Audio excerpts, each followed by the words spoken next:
Hello, and welcome back to my channel, and welcome back to the Vengeful Heart demo. I'm coming back from work, and the streets in our home district were almost empty. There were food trucks and cabs, automated stores still open, but not very many customers. There was the occasional drunk and, in the back alleys, though hardly visible, some shadier figures.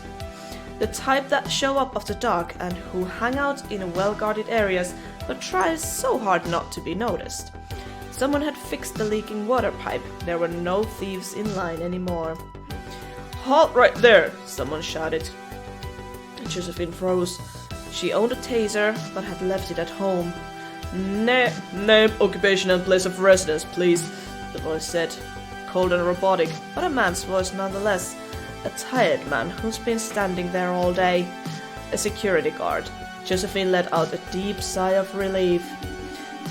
"Josephine Lace, hydraulic engineer, Nepthys Inc. I live right there, across the street." "Papers, please," said the man who Josephine could now see. He was a young man, probably younger than Josephine. He seemed nice enough. Josephine showed her ID to the small machine the man was holding. It cleared her. "Right, you can go. Sorry for the inconvenience, Miss Lace. Say, you wouldn't know what the commotion in your building's about." "Commotion? No, I'm just getting home from work." "There's been noises all evening. Probably nothing, though. Good night." Josephine frowned as she hastened her steps towards home. There wasn't just a commotion in the courtyard. There was everyone. Mr. Kendrick was there, and so was the family from floor 3, and everyone else she'd ever seen, as well everyone she hadn't. Someone had brought garden chairs to the yard. Obviously this was supposed to be an emergency meeting of residents. People were talking on top of each other in angry voices, as if everyone had been a manager giving instructions. Except no one was. What the hell is wrong here? "There hasn't been any water since last night." "What? It's still gone?" "Yeah. It's getting suspicious. I asked around and no other building has this problem." "So the problem would have to be in this house, in our pipes." "You know something about pipes?" "A thing or two." Josephine turned to see Miss Janice again. She spoke with quiet, almost distant voice. "We didn't introduce ourselves in the morning. Lace, Josephine." "Granny, Janice, Sergeant." "You're with the military?" "Was. Now I'm just grumpy because I haven't showered today." "I hear you. I had to shower at work." "And you will have to tomorrow if something isn't done. There's been no response from the company yet. "Well, the most likely reason is a failure of a contamination seal." "Hey, what now?" "It's a door that closes if it detects something that shouldn't be in the drinking water. If the seal closes and the water in the pipe is pulled back to be sanitized." "Okay, so what's the deal with you and pipes? No one knows that much about water ducts." "I'm a hydraulic engineer. I designed the pipes." "I see. So, would you be able to fix the problem if you saw it?" "No way. I mean, I could, probably, but I'm not going to the maintenance." "Why not? Seems like there's a job to be done." I don't like tight spaces. I'm claustrophobic." "You mean you don't like elevators?" "Elevators are fine. Anything smaller and I can't breathe." "Why don't we go together? I can hold your hand if you like." "Can you also carry me out if I hyperventilate?" "You bet I can." "Okay, Miss Janice, you're nice."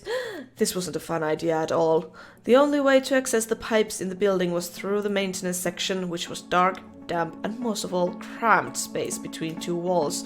Josephine looked around. She could feel the tension of the courtyard. The residents were really on edge, and all they'd had to do was not shower for a day, and also probably not drink anything for all day. Well, it doesn't look like they're going to achieve anything here. I get they're pissed off, but why are they yelling? "They're scared. People are so used to comfort. They sometimes forget how artificial it is. Take away power, the net or water, and suddenly everyone realizes how close they really are to cavemen. They get doubly scared when no one in the system seems to care. Should we check the pipes and bring some comfort to them?" In a moment, she climbed across the trash can and clapped her hands. There was no effect. One old man looked at her and then continued arguing with his neighbor. Listen up! Granny had a sergeant's voice. People listened to it. Suddenly, Josephine had her neighbor's full attention. It was frightening. Evening, I'm Josephine. I live on the 4th floor. I know we're all mad, but this is no one's fault. We need to be calm. I'm an engineer. Me and Sergeant Janice are going to maintenance to check the pipes.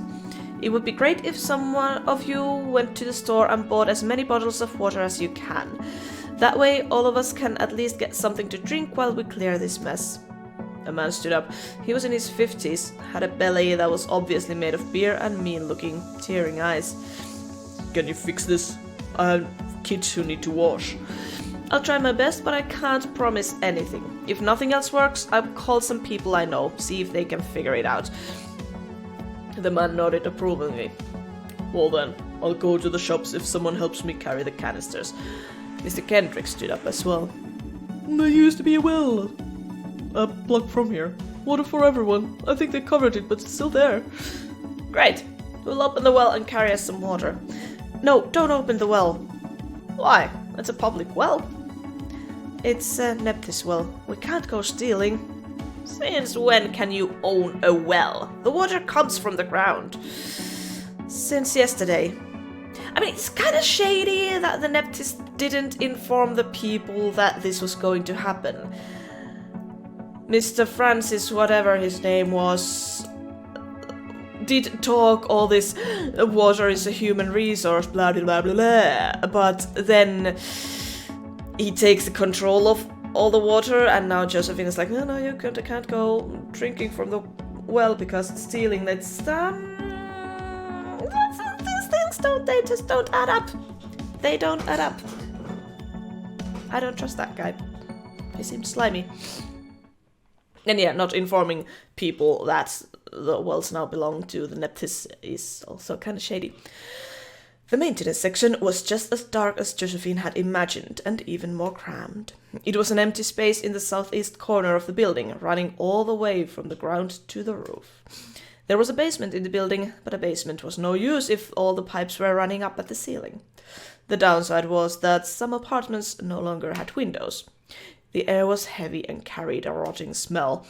There were no windows. Why would there be? Only plumbers ever came here. Pipes ran high at the 8th floor. The only way there was by ladder, from the very bottom and then along the narrow bridge for nearly the length of the house. I can't even see the pipes from down here. Don't worry, I got a light. Rani pointed her sturdy army flashlight up. They could see the water pipes, but only barely.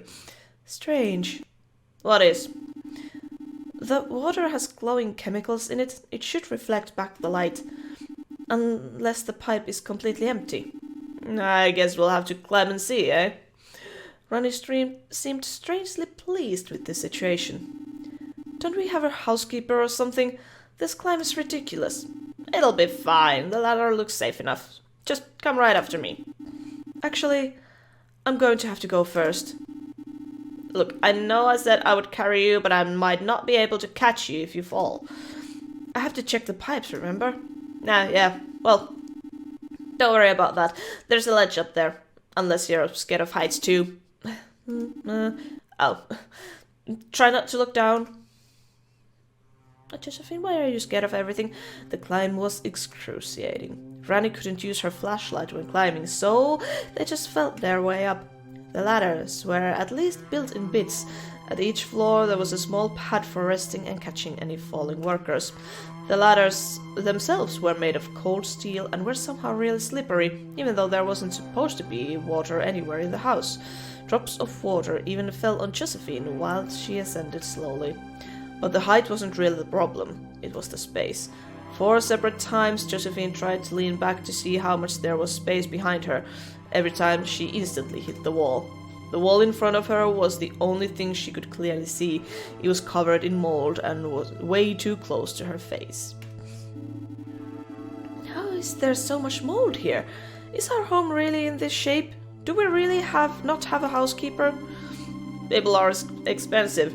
I think there's a program doing the rounds in all the systems, but it can't see the mold. Someone should rebuild this section. with an elevator. Damn right. Hey, how are you so busy this morning? Honestly, I was trying to impress my boss. Did it work?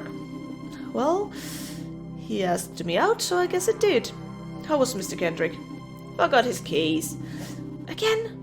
Crap. Was he mad at me? Nah, just confused. I invited him for tea, which I couldn't make without water. We got the program to open his door around noon. So quickly?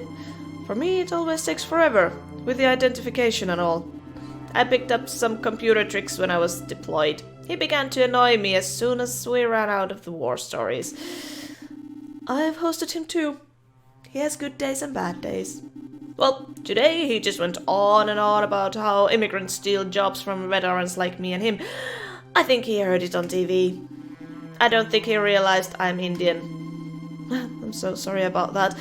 I had a really important meeting and I didn't realize he'd forgotten his keys again and... Watch out, there's something sharp. Found it too. And they climbed on, resting at every interval. Josephine could see that Ronnie could have gone much faster than her. For one, she kept hitting her behind with her head. At the 5th floor, they took a long break. So, you were in the army? Yeah, engineer corps, for 3 years. Engineer? Are we in the same business? Well, I couldn't lay water pipes, but I can blow them up. I guess the army has different needs. I spent most of my time protecting oil and gas line pipes from insurgents. So you just walked around with a gun? Drove. Then we laid electric fences and built launch pads for drones. At night, we could watch the fireworks. I assume that's army slang for something bad. It would be right. The rebels would sneak in at night, and if the drones caught them, well, fireworks. To be honest, we rarely caught them, though. That sounds rough. Army life's supposed to be rough, but that's in the past. Now I mostly do security jobs here. Doesn't that feel like a downgrade? To protect people and then be a security grunt? Never said I protected people. What I do now isn't that different from what I did there, just far less dangerous. So what did you do again? Something with the pipes? We should get going. 3 more floors to go. Oh, you didn't want to talk to Rani about what you do. Working for a water company wasn't a populous description today, Josephine thought. There was indeed a ledge up at the end of the ladder, a thin ledge that had weak railings and a see-through floor. They could see the contamination seal from where the ladder ended, but it was at least 100 meters away. Josephine felt her muscles freeze as he grabbed the thin metal tubes. She knew she wouldn't fall, on some rational level at least. She couldn't care less about the rational level. Her feet would barely move, only by inches. Her breathing was so loud she could hear it echo from the walls. Down was so far away. The fact that she couldn't see all the way there just made it worse. Her intestines felt like they were doing cartwheels. I forgot how much I hate heights. Want me to go first? No, if you try to pass me, I'll die. Suddenly, she felt a hand on her shoulder. The grip was firm and strong. You can do it. Just keep going. And Josephine did. She kept her eyes on the seal, a black lump with some red lights on it. This is why we invented machines. For avoiding heights? Josephine laughed. Yeah, for that specifically.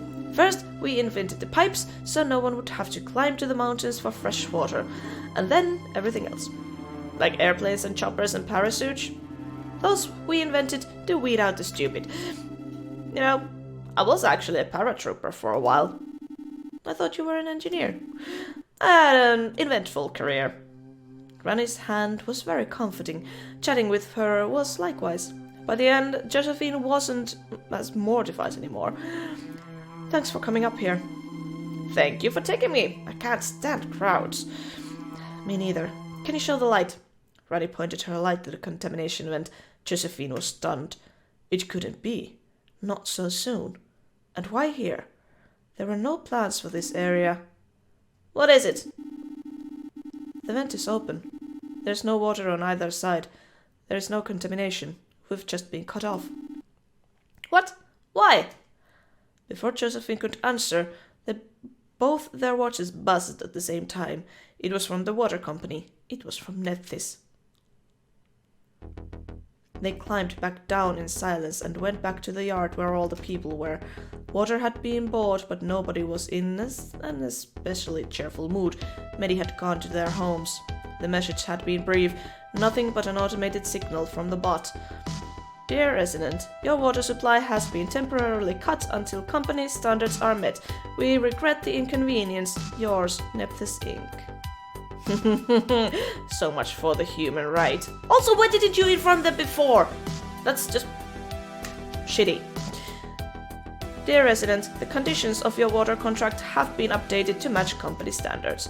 You can visit the new standards at mywater.com. Yours, Nepthys Inc. It was ridiculous. The new company standards were personalized according to customers' income situation, water consumption, and other relevant factors.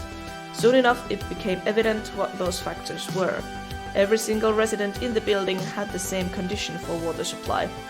Owner not reliable. Property must be owned by an insured and certified entity. See link for options. I checked the list. All of them are daughter companies of Nepthys. Is the water company trying to buy the city? Not the city, just this building. The residents were getting riled up again, this time faster. This is criminal, we can sue them. I know why they don't trust us. It's cause the slut in 14B who spends hours in the shower. No, it's the old Thatcher and her bloody 15 dogs. Don't you blame my dogs, at least they shower. Can you make them shut up again? Sure thing. Shut up! Let Miss Lace explain! Josephine found herself on top of the trash can once again. Stay calm, everyone. I know why they do this. They want to buy the whole house. Someone stood up. Should we just sell? I know a site where you can sell your home in just 3. No, not if we want to live here. They want this spot, not this house. They're going to tear it down and build a water supply here. This shouldn't be happening. There has to be a mistake. There must be something we can do. If we can get Nepthys to negotiate. Can we just get another water supplier? A competitor? What's that Mexican company? Chalok? Ask them for an offer? Someone said. People began nodding approvingly. No use. Nepthys owns Tialok and Aunt, and well, they own every water supply there is. How do you know so much about water companies? Because I work at Nepthys. Aside from the predictable gasps, there was a disturbing silence. People looked at her the way they looked at someone who maybe just made a bad joke, but it's hard to be sure. As I said, I'm a hydraulic engineer for Nepthys. They just bought all the groundwater and all the water distribution in the city. They're drilling new wells. So, you knew this was going to happen? No, I mean, not here. This wasn't supposed to happen even close to here. But it was going to happen to someone. You're not listening. We can't sell the house to them. We'll all be homeless. I don't know about you, but I can't afford another place. Maybe you should have thought about that before you let them do this. I didn't make this call. Though I did draw the plans for it, and was proud of them, Josephine thought to herself. I honestly don't know what to tell you. Nepthys isn't a bad company, yes it is. This should not be happening. If we sell, I will be homeless too. But you know these people, right? Could we use that? I don't think so. Nepthys is run by good people, but their investors only see dollars and reputation. My niece is a reporter at House and Hout Maxine. She can make a story about us, hurt their reputation. She might not have the sales to make us famous. Yes, she does. She won an award this year. Best crossword. I'm sure she's a great reporter, Mr. Kendrick, and I like your idea even more. We can make this public. Why would we want to hear your ideas? Someone shouted.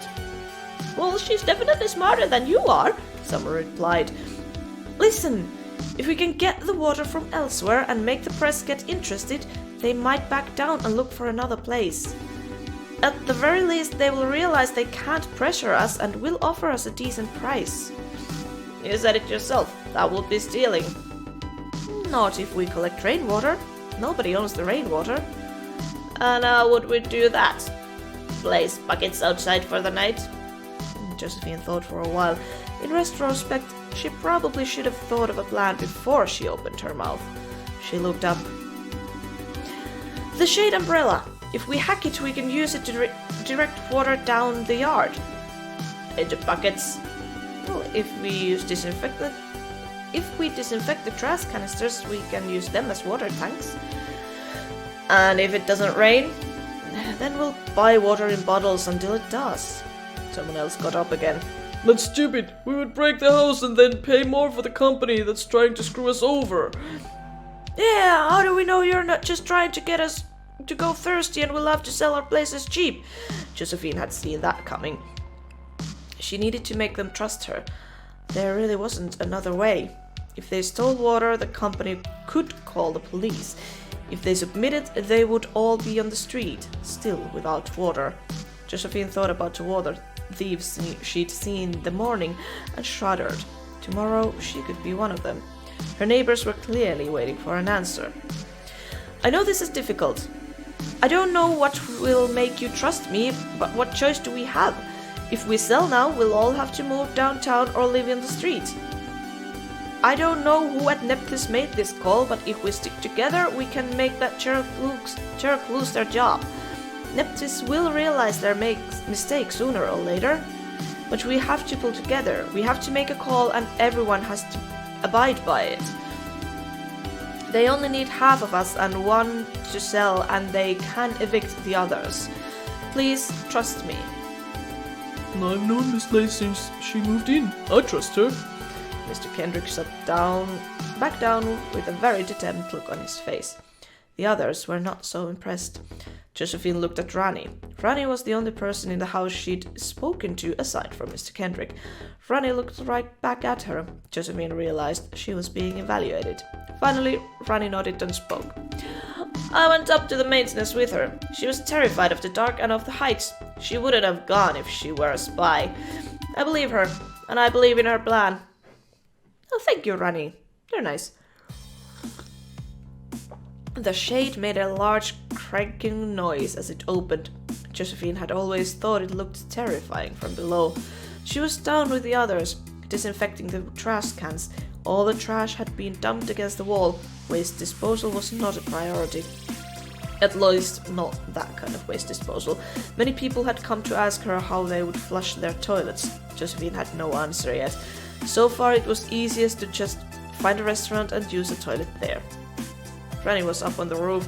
She had hacked the house easily enough, getting the shade to open despite the cold weather and the dark clouds. Josephine wasn't sure she actually had to be up there, but Rani seemed to enjoy the whiff of danger. With great moaning and complaining, the shade opened, at last, spreading over the darkness like a black curtain. Only as the shade covered the sky did Josephine realize how late it actually was. She wasn't sure it was definitely past midnight. And yet, almost everyone was still up and working. Even Mr. Kendrick was there, though he couldn't actually do much. But the spirit of resistance seemed unbroken. The residents were determined to stay and fight for their moldy concrete home. Josephine's watch buzzed. Running, what's up?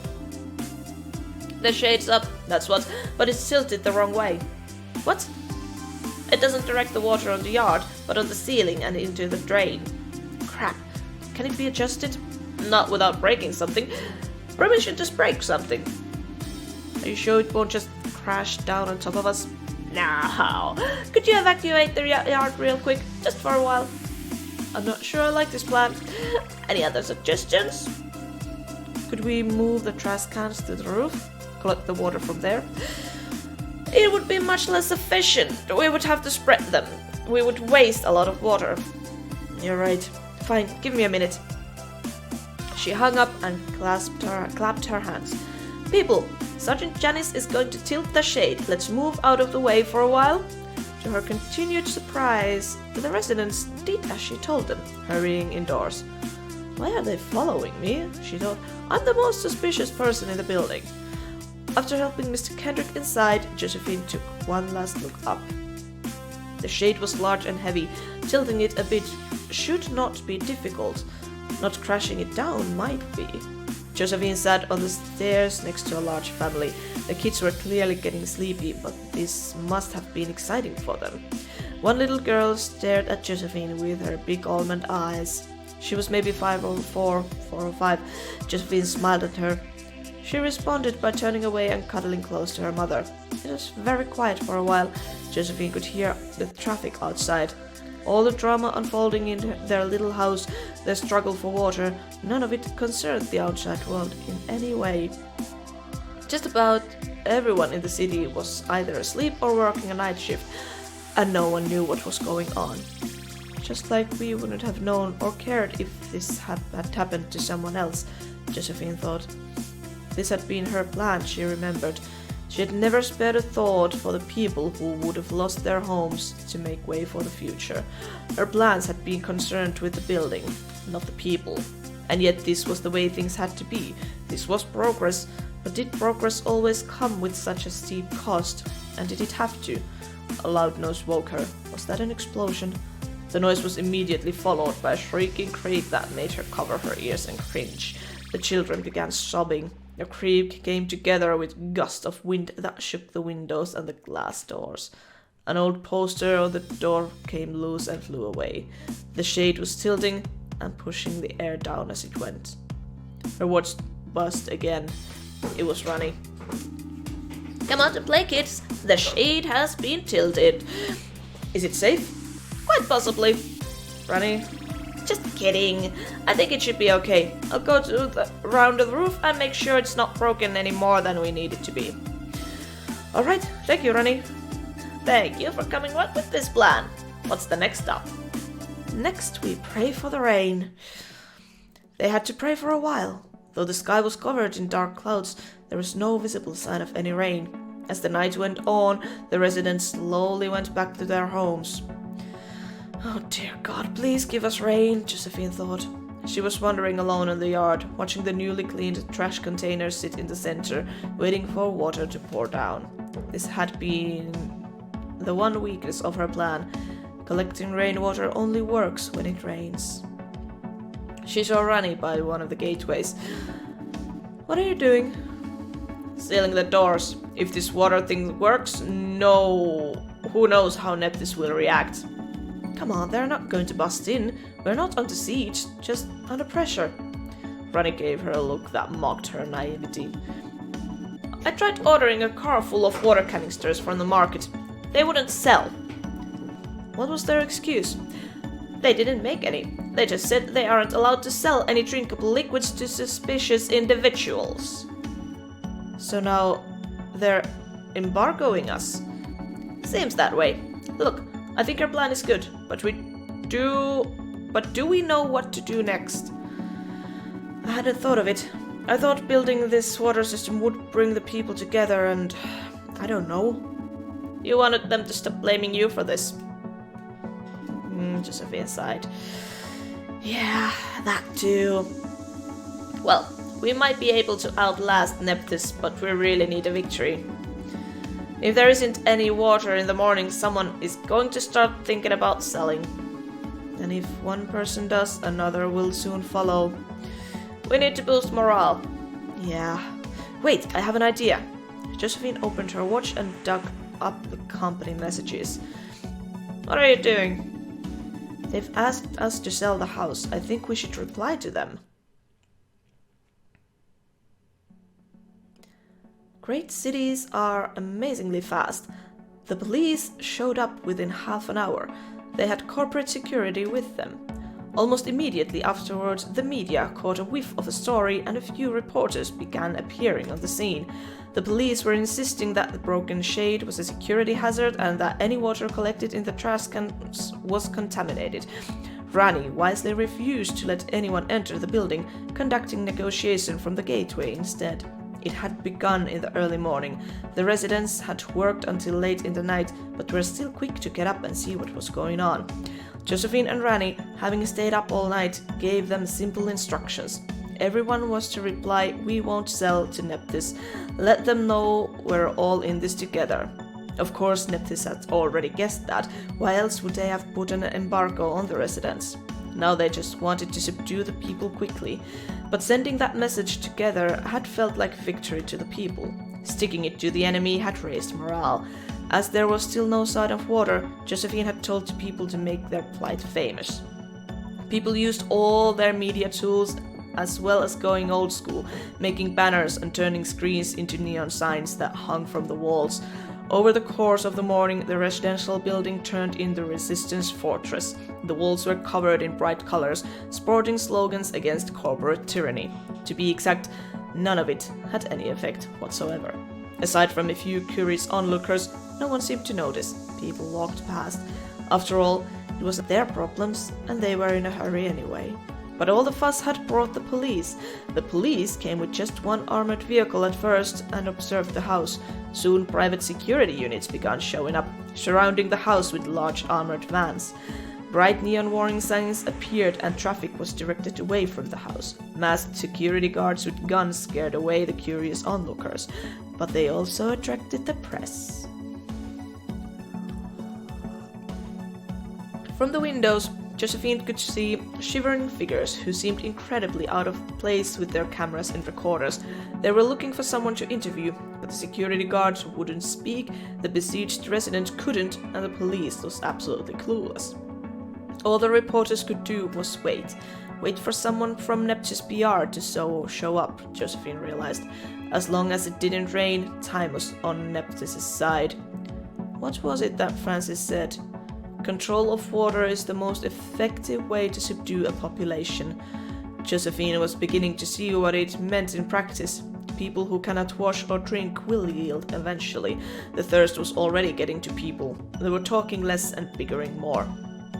Rani was making them cover windows and blockade the doors. It was mostly to keep them busy. Someone should speak to the press. Yeah, but who? They won't let us. We could at least give them a face. Give someone a megaphone and speak out of the window. I take it you don't want to be the face of this. I'd rather disappear entirely. You could go. Yeah, but I work in the water industry. This'll kill my career. If your career is to make people homeless, maybe you should reconsider. Your career was to kill people and call it fireworks. Hey, whoa! No need to lash out. We're in this together. Sorry, I'm just really thirsty. Me too. My mouth is dry and this headache's a bitch. Dehydration sucks. Hey, let's use that. Use what? Film the people, the children and the elderly. Put it up somewhere and show that we're suffering. I like that. I'll ask around if someone has a camera. Thanks. I'll go rest for a while. Staying up all night was a bad idea. Do that. I'll get someone to handle the filming. Josephine scoured her fridge for something to drink. Finally, she found ice cubes. Sucking on them made her feel better. Then she fell asleep. Rani had never really gotten to know her neighbors. Why would she? Her home was just a place for her to sleep in. But they were actually quite nice people. Mothers, clerks, retirees, even a couple other vets. She'd always hated the couple who held huge parties just above her place every weekend. Now that she'd actually spoken to them, she realized why they had so many friends. Both the men were really friendly. One of them was playing with all the kids right now in the warm afternoon sun. Mr. Kendrick, by far the oldest person in the building, was playing cards with one of the other old people. The yard was still full of people. Some even had brought their screens so they could keep track of all the news channels. So far, no channel had mentioned them though. There was something comforting about all this. Rani was making rounds and giving orders. She felt like she was back in the force again. She kept a careful eye on the security guards. The cops were harmless, but the corporate guards always had guns. I probably knew some of those grunts, she thought to herself. All the exits to the building had been sealed with furniture. The makeshift barricades made her feel more secure. She knew it was stupid. If someone really wanted to break in, they would find a way, and when that happened, there was nowhere to run or hide. Sergeant Janice. What is it, Mr. Kendrick? Who was the pretty young engineer again? You mean Miss Lace? Josephine? Yes, her. What about her? Well, could you find her? She's resting right now. Can I help you somehow? No, I'm quite comfortable. It's just that she's on the news and she might be interested in that. Wait, what? Ronnie rushed to the nearest screen and frantically turned up the volume. Josephine woke up to the sound of it. At first, she thought she was dreaming. But no, she was feeling dizzy for sure, but the sound was real. She got out of the bed and realized she was still wearing her shoes. Now she could see it. Her shower was dripping water. Just a drop every couple of seconds, but it was there. It's going to waste, was her first thought. Have I become this desperate so fast, was her second. She scrambled to the bathroom and slammed the buttons on the wall, ordering a shower. As soon as she heard the pipes roar, she burst into laughter. A thundering pour of steaming hot water came from the roof, soaking her all over, clothes, shoes and all. It felt so good. The warm water caressed her face, and finally she began to think clearly. Why was the water back on? Had they won? Maybe they had gone public. She'd known Nepthys would realize their plunder and retreat. Now all they had to do was negotiate. Her next few days at work would be tense, though. She heard a loud banging on her door, followed by a frantic abuse of her doorbell. She left the shower on and went to the door. Oh no, don't do that! Not even thinking that she was soaking wet. Behind the door was Rani. What the fuck are you doing? I was in bed. Is your bed a swimming pool? Tripping woke me up. I guess I got a little excited. That does look fun. Josephine, they promoted you. What? Rani didn't bother to explain. She just turned on Josephine's screen. Good evening, Channel 411 Metro News. I'm Chris Rivers. And I'm Tina McAllister. Good evening. First off, tonight, do you know who brings the water to your class? Nepthys Incorporated, the company that makes our showers run, is launching a new department. The city's water supply, which has been struggling to deliver for several years, was transferred to Nepthys only 2 days ago. In an exclusive video interview with CEO Francis Brabek, we're asking how will they manage? Good evening, Mr. Brabek. Good evening, Chris. I don't remember his voice. The purchase 2 days past marks the watershed moment in how we get our water. What drove Nepthys to make this decision? Pun intended, Chris. You bet it was, Tina. Thank you, Chris. Oh yeah, that's there we go. Like all things in the market economy, this process began with demand. The people of the city need clean water, and they need more of it than the city can provide. Water is a basic requirement of life, and we cannot watch from the sidelines as people go without it due to uploaded bureaucracy. Fuck you, mister. Efficiency has always been our trademark, and we want to improve the lives of everyone. You have referred to this purchase multiple times as a democratization of water. Could you explain this term to us? But of course, Tina. The way I see it, what happened 2 days ago was that the people won control of water from the government. No, they did not. What could be more democratic than that? Well, some activists have argued that privatizing public property erodes the democracy rather than increases it. I have heard these claims, Tina, and my understanding is that they have been made by a small, radical minority of students who oppose progress and innovation on ideological grounds. However, I understand their concern, but the people they should be concerned with are the bureaucrats who care more about keeping their well-paid jobs than doing them.